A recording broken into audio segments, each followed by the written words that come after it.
We will find the measure of angle BAC. Given that AB equals AC, D lies on BC, AD equals BD, and the angle DAC is 30 degrees. We will proceed step by step and highlight each key move. Step 1.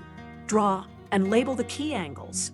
Make triangle ABC isosceles with AB equal to AC. Place point D on the base BC so that AD equals BD. At A, split the apex by AD into two parts. The left part is alpha and the right part is 30 degrees.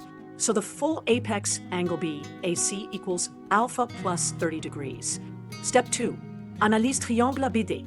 Since AD equals BD, it is isosceles with apex at D. Thus the base angles match. Angle BAD equals angle ABD, both equal to alpha. The third angle at D is 180 minus 2 alpha. Using the law of sines with AB scaled to 1 and letting x denote AD equals BD, we get x equals sine alpha over sine of 2 alpha. Step 3. Analyse triangle DC. Because B, D, and C are collinear, angles BDA and ADC are supplementary.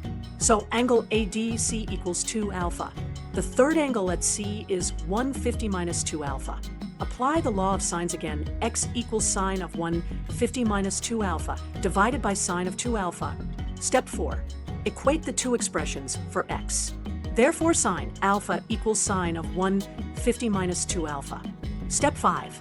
Solve the sine equation. Either the angles are the same or they are supplementary.